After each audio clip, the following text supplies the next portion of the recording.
Now, here we go. Back to the book, Ackerman's recon platoon leader, Lieutenant Payne.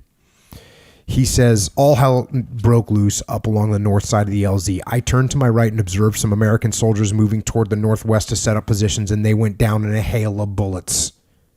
Within minutes, we were all under heavy attack, and my radio operator and I were pinned down in the middle of the LZ with most of the fire coming from the north and northwest.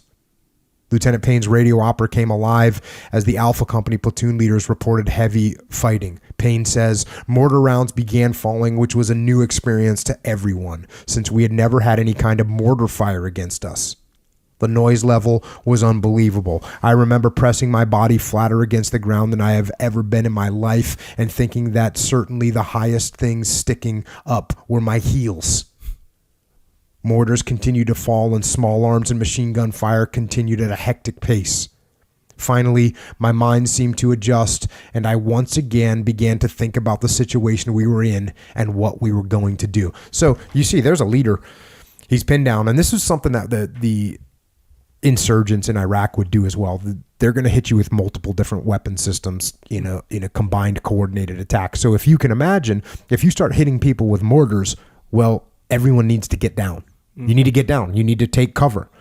While you're taking cover, that's cover, they're going to move. They're going to maneuver in. They're going to maneuver in with heavy weapons, or they're going to maneuver in with an assault squad, or they're going to maneuver in with a vehicle-borne IED. So this is same thing happening here as you're getting mortared, which these guys aren't used to, which not that there's that much you can do to get used to it, because it doesn't matter. It doesn't help you defend it. You can be used to it. You still have to get down. You still have to take cover.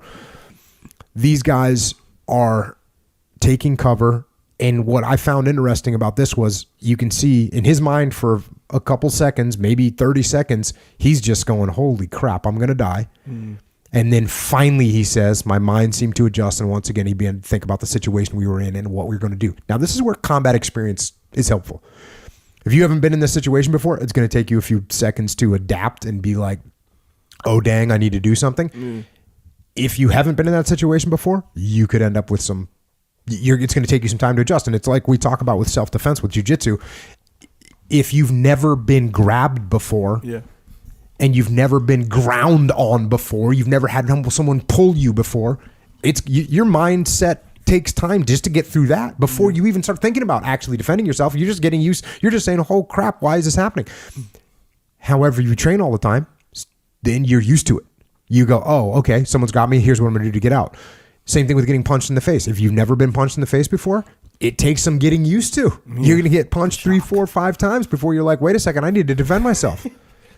If you've been punched before, boom, oh, I just got punched. Here's my reaction. Here's what I'm going to do. And, speaking of jiu-jitsu, going back to getting inside, that's the same thing, getting close to someone, what they were trying to do, what the North Vietnamese were trying to do, get close, stay close. That's the same thing that jiu-jitsu is. You're trying to avoid the big punches. You get in close, you stay close, you keep the person close to you. That's how you avoid getting knocked out. Same thing. So train hard.